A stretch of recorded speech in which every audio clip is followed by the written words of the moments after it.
क्रांति, बुद्ध की अनूठी क्रांति।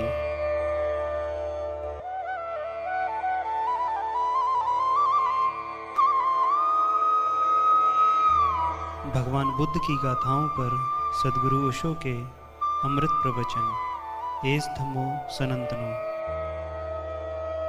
प्रवचन नंबर 63, भाग 1, मनुष्य एक चौराहा।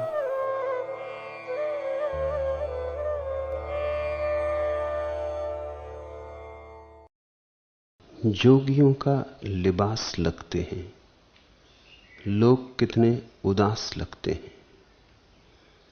दर्द की ओस में धुले चेहरे मकबरों पर की घास लगते हैं।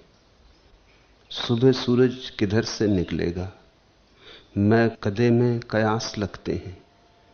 आप भी जिंदगी से आजिज हैं, आप भी देवदास लगते हैं। हाय पलकें लहू लुहान हुई, ख्वाब टूटे गिलास लगते हैं। आप उस शख्स तक नहीं पहुंचे, हां मगर आसपास लगते हैं। जिसमें आंधी है आरजुओं की, लोग उड़ती कपास लगते हैं। पास में आईने नहीं रखते, सुख सभी सूरदास लगते हैं। कत्ल करके किसी का भाग्य हो, लोग यूं बदहवास लगते हैं। जोगियों का लिबास लगते हैं, लोग कितने उदास लगते हैं। आदमी उदास है, आदमी इतना उदास है कि उसका तथाकथित जीवन तो उदास है ही, उसका धार्मिक जीवन भी उदास है। इसलिए जोगी का लिबास तो उदास आदमी का प्रतीक हो गया। जोगी का तो अर्थ ही हो गया हारा टूटा दुखी, जीते जी मरा हुआ। जिसके जीवन में कोई रस की धार नहीं, मरुस्थल है जो। पर यह बात उल्टी है। योगी के ही जीवन में रस की धार होती और सब मरुस्थल है। योगी के जीवन में ही परमात्मा की झलक होती और योगी के जीवन में ही उगता है अंतर का सूरज।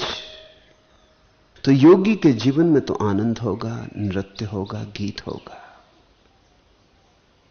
चाहे तुम पहचान ना पाओ, क्योंकि जिन गीतों को तुम पहचानते हो वैसे गीत वहां ना होंगे। और जिस आनंद को तुमने जाना है वह आनंद तो झूठा है। असली सिक्के वहां होंगे। नकली सिक्कों के तुम आदी हो गए हो तो शायद तुम ना भी पहचान पाओ। मैंने सुना है कि एक बूढ़ी स्त्री अपने बेटे के साथ, बेटा एक चित्रकार था, एक कला प्रदर्शनी को देखने गई। वहां उसने पिकासो की एक बहुत प्रसिद्ध कृति देखी, लेकिन न उसे पिकासो का कुछ पता है, न पिकासो की मूल कृति उसके सामने है। लाखों रुपए की उसकी कीमत है, इसका उसे कुछ पता है। वो अपने बेटे से देख के बोली, ये भी कौन चित्रकार है? मालूम होता है अपने घर जो कैलेंडर टंगा है उसी की नकल इसने की। कैलेंडर पिकासो की इस कृति की नकल है, ये मूल कृति है। लेकिन उस बूढ़ी स्त्री को माफ करना होगा। कैलेंडर ही उसने देखा सदा घर में टंगा हुआ है। अब आज अचानक मूल कृति देखी तो उसे लगती है कि शायद ये कैलेंडर की नकल है।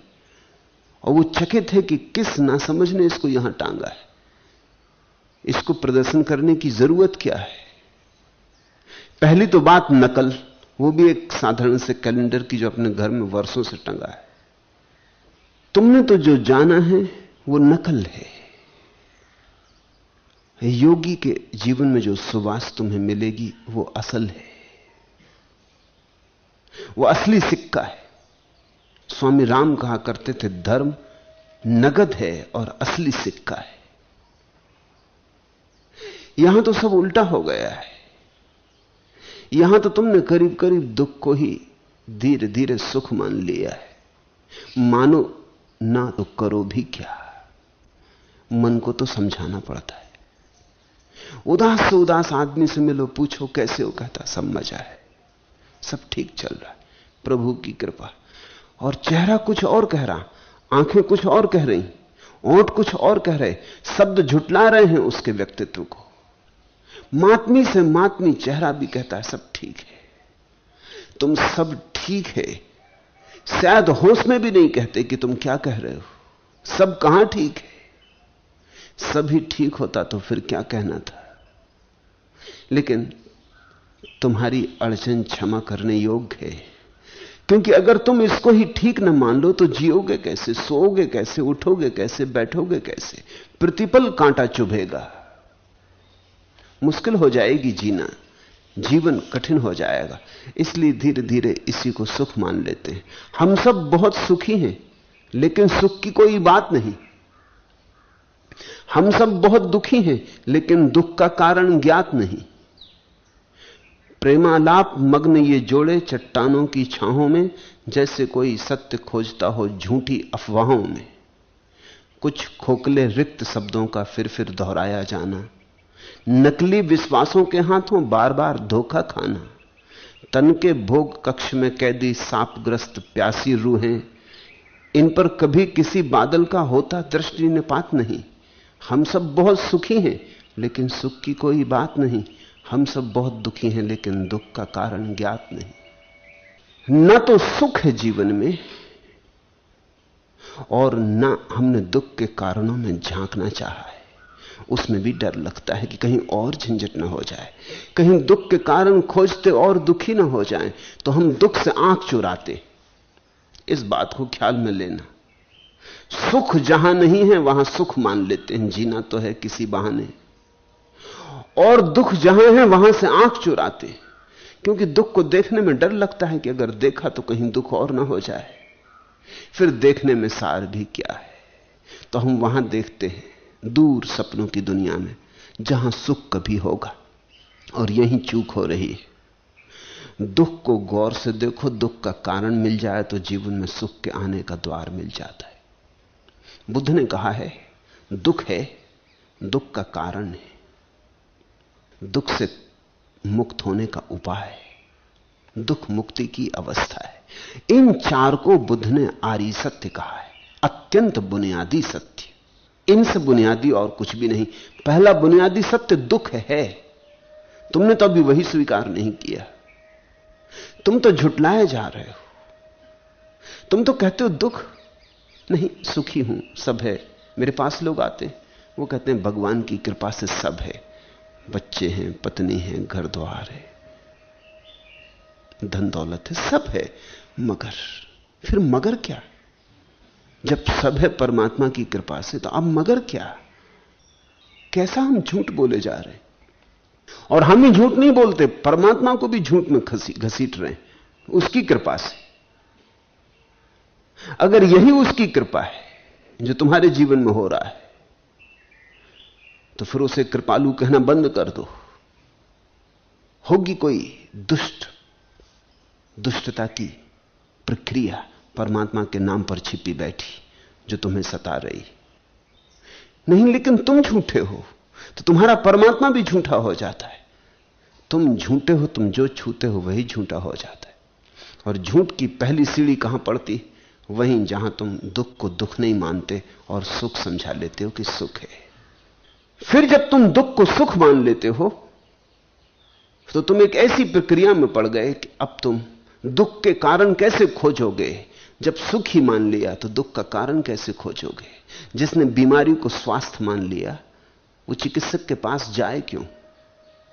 और जिसने बीमारी को स्वास्थ्य मान लिया, वो बीमारी का कारण क्यों खोजे? बीमारी है ही नहीं तो कारण कैसे खोजे?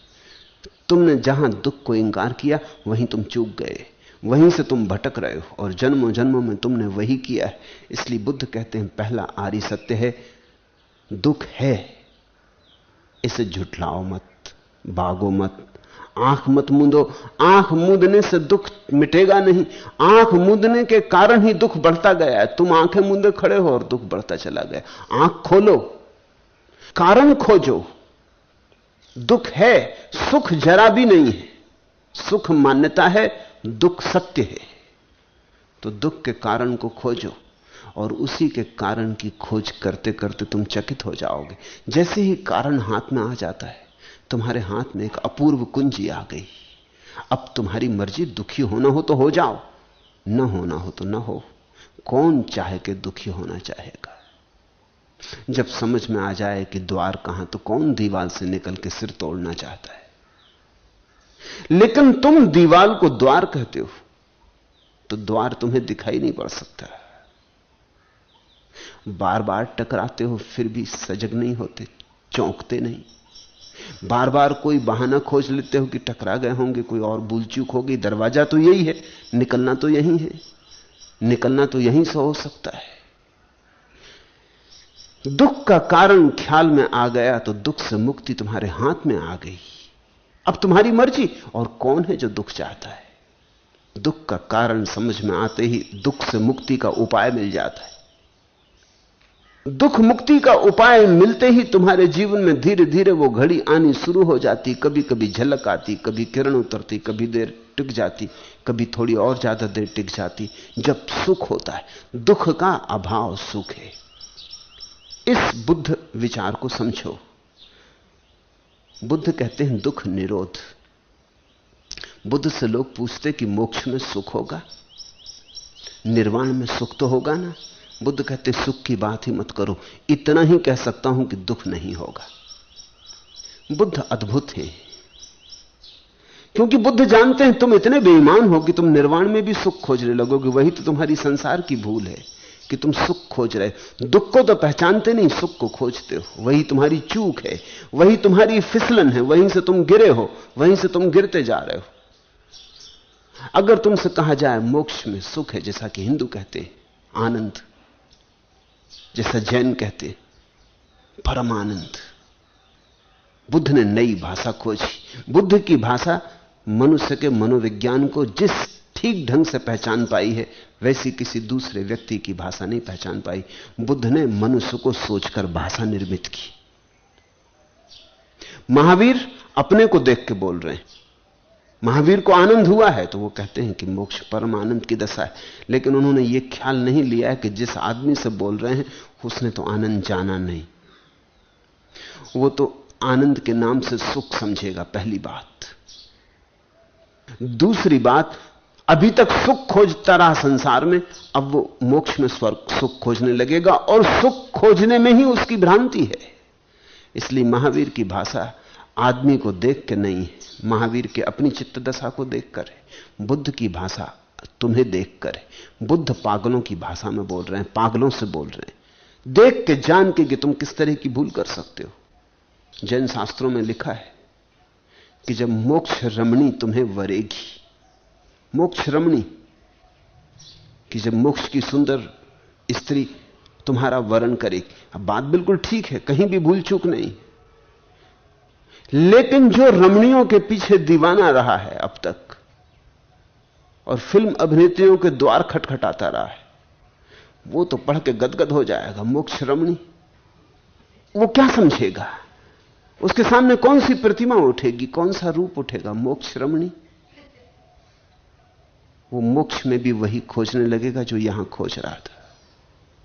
नहीं, बुद्ध ने एक शब्द भी नहीं ऐसा बोला जिसके साथ तुम फिर से धोखा खा सको।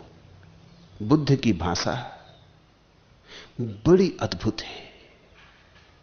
बड़ा संयम रखना पड़ा होगा बुद्ध को, क्योंकि मैं जानता हूं कठिनाई कैसी। जब भीतर आनंद बरस रहा हो, तब इस बात को सदा याद रखना कि तुमसे आनंद की बात ना की जाए, कठिन है। और जब भीतर सच ही मोक्ष की रमणी के साथ भोग चल रहा हो, तब यह बात बड़ी मुश्किल है कि तुमसे न कही जाए। कभी भूल चूक समय असमय निकल ही जाएगी, लेकिन बुद्ध से ना निकली। 40 साल बोले, लेकिन फूंक फूंक के कदम रखा। महावीर जमीन पे फूंक फूंक के कदम रखते, बुद्ध एक एक शब्द पर फूंक फूंक के कदम रखते। कितनी ही बार पूछा गया और कितने ही ढंग से पूछा गया, लेकिन उन्होंने सदा यही कहा कि दुख निरोध। दुख नहीं होगा, इतना ही तुमसे कह सकता हूं। सुख होगा कि नहीं तुम जानो, मेरी तरफ से इतनी भर पक्की बात है कि दुख नहीं होगा। इसलिए बुद्ध का प्रभाव बहुत समझदार लोगों पर पड़ा। ना समझ लोगों पर नहीं पड़ा। ना समझने ने कहा यह भी कोई लक्ष्य हुआ, दुख निरोध, दुख नहीं होगा। यह बात कुछ जस्ती नहीं, कुछ विधायक। होगा क्या यह कहो ना, नहीं होगा। इधर दुख से परेशान है, तुम कहते हो दुख नहीं होगा। यह लक्ष्य कुछ बहुत हृदय को गदगद नहीं करता, करता है दुख निरोध। कांटा नहीं होगा, घाव नहीं होगा। लेकिन बुद्ध ये नहीं कहते कि फूल खिलेगा, सुगंध होगी, सुवास होगी। बुद्ध ये बात नहीं कहते। बुद्ध कहते हैं कांटा नहीं होगा, बस इतना ही। अब कांटा नहीं होगा, इससे मन में कहीं कोई तरंग उठती, कोई लहर उठती, इसको कोई लक्ष्य मान के अपना जीवन समर्पित करेगा। दुख निरोध के लिए कोई साध्य बनाएगा। किसी से तुम पूछोगे क्या खोज रहे हो, तो वो कहेगा मैं दुख निरोध खोज रहा हूं। ये बात कुछ जस्ती नहीं, दुख निरोध की प्रतिमा बनती नहीं। इसलिए बुद्ध का प्रभाव अत्यंत बुद्धिशाली लोगों पर पड़ा, और जैसे ही बुद्ध विदा हो गए वो प्रभाव क्षीण होने लगा, क्योंकि भीड़ तो बुद्धिहीनों की है। बुद्ध का धर्म इस जगत में सर्वाधिक वैज्ञानिक धर्म था, लेकिन विलुप्त हो गए। इस देश से विलुप्त हो गया जहां पैदा हुआ, क्योंकि इस देश से विलुप्त हो जाने के बहुत कारणों में एक कारण यह था कि इस देश के शेष सारे धर्म आनंद की भाषा बोलते हैं। सच्चिदानंद, मोक्ष, मोक्ष रमणी, अपूर्व सुख की वर्षा, महासुख। और बुद्ध ने सिर्फ इतना कहा, दुख निरोध।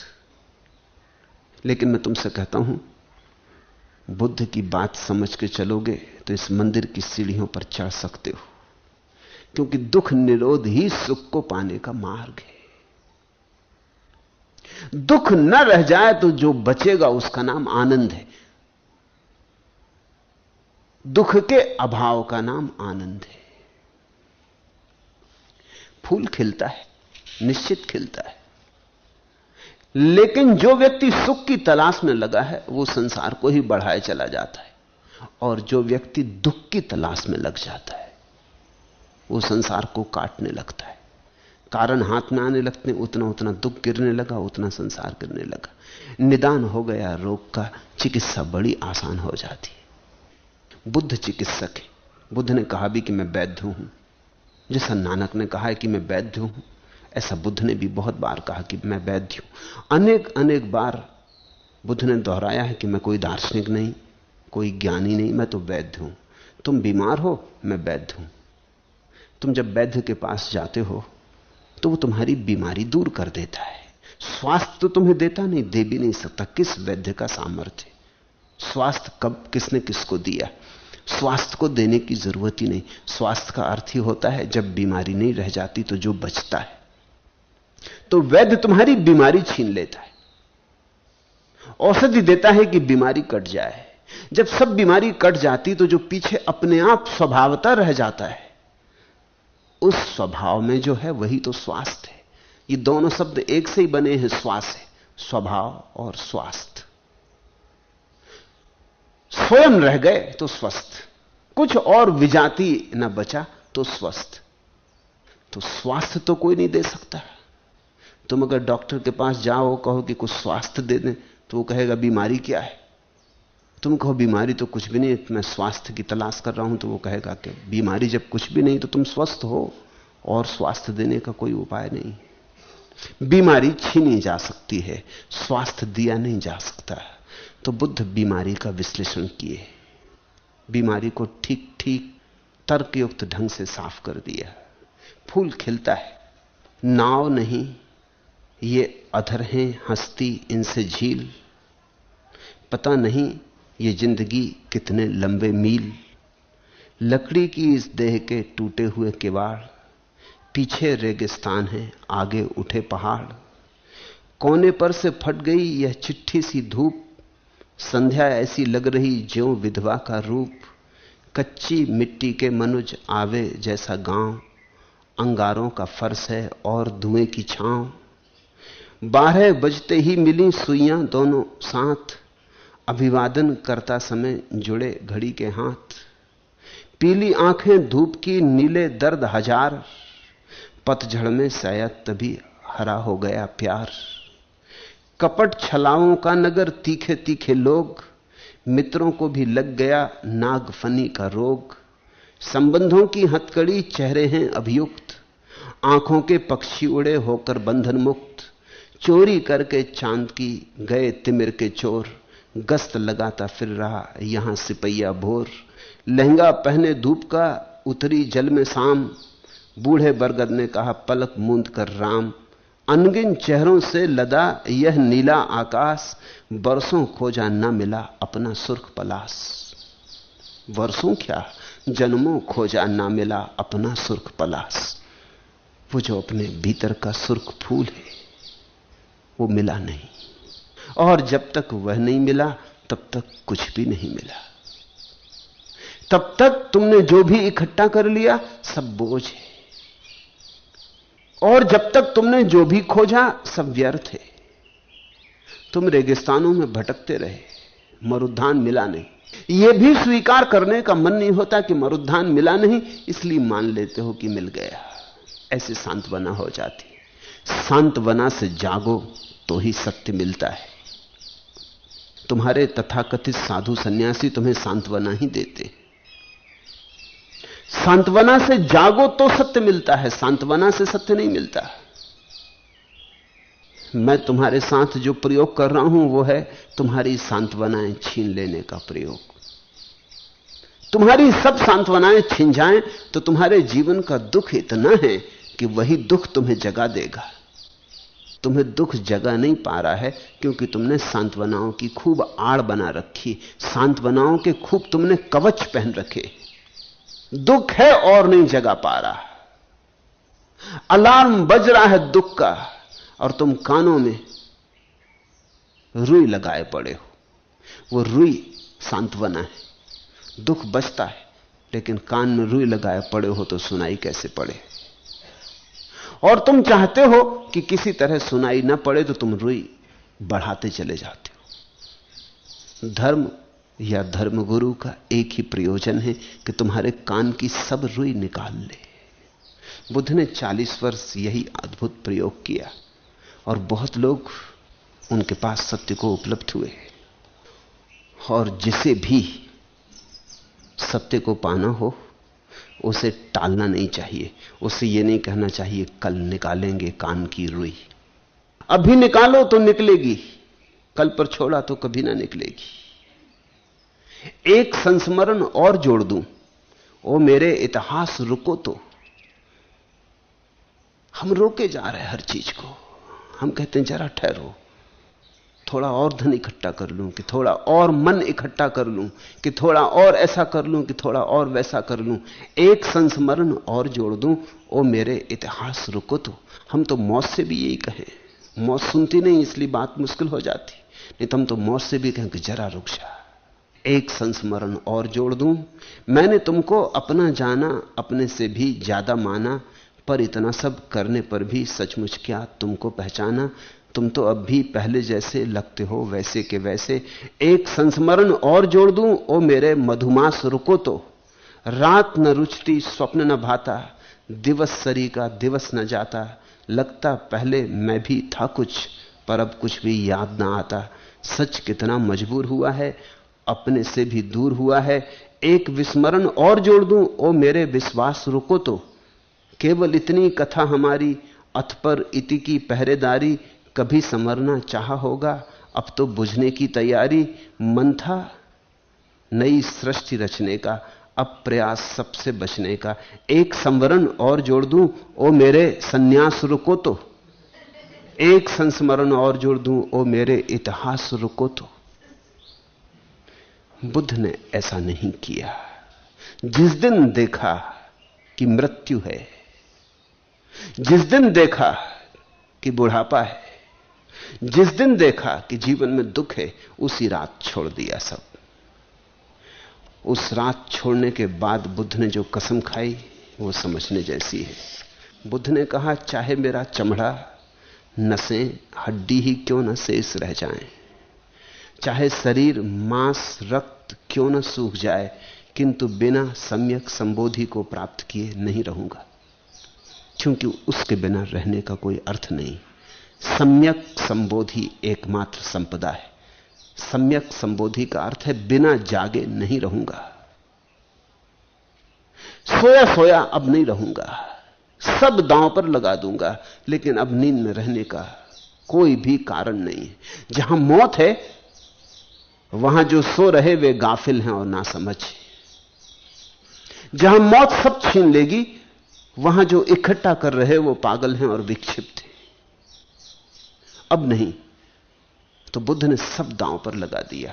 लंबी तपश्चर्या की, 6 वर्ष कठोर तपश्चर्या की, सच में ही हड्डी मांस मज्जा सब सूख गया, छाती की हड्डियां दिखाई पड़ने लगी। कथाएं कहती हैं कि पेट पीठ से लग गया, सब सूख गया। अपूर्व संघर्ष किया, गहन संकल्प किया और सब दांव पर लगा दिया। उसी संकल्प का अंतिम परिणाम समर्पण था, उसी संघर्ष का अंतिम परिणाम विश्राम था। तुम में से बहुत लोग समर्पण करते, लेकिन समर्पण के पहले समर्पण करने को ही कुछ नहीं होता। कभी मुझे सुन लेते हैं ये कहते कि ध्यान भी छोड़ना पड़ेगा, तो वो कहते हैं फिर ठीक, हमने किया ही नहीं, झंझट में क्यों पड़ना। कभी मैं कहता हूं गुरु भी छोड़ना पड़ेगा, तो वो कहते हैं फिर ठीक है, जब छोड़ना ही पड़ेगा तो गुरु करना ही क्यों। लेकिन तुम वही छोड़ सकते हो जो तुम्हारे पास है। ध्यान हो तो ध्यान छोड़ सकते हो। निश्चित ही मैं बार बार कहता हूं कि नदी पार कर जाने पर नाव छोड़ देनी पड़ती, तो तुम कहते हो नाव चढ़े ही क्यों, लेकिन तब तुम दूसरे किनारे ही रह जाओगे। यह बात उस किनारे जाके छोड़ने की हो रही थी। नाव पकड़नी पड़ेगी और छोड़नी पड़ेगी। बुद्ध ने संकल्प किया, संघर्ष किया, तपश्चर्या की और आखिरी चरम शिखर पर पहुंचे। उसके बाद मनुष्य के हाथ में करने को कुछ भी नहीं बचता।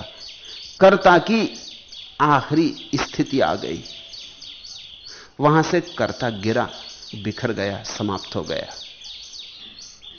वही अहंकार विसर्जित हो गया। जो बचा वही बुद्धत्व है।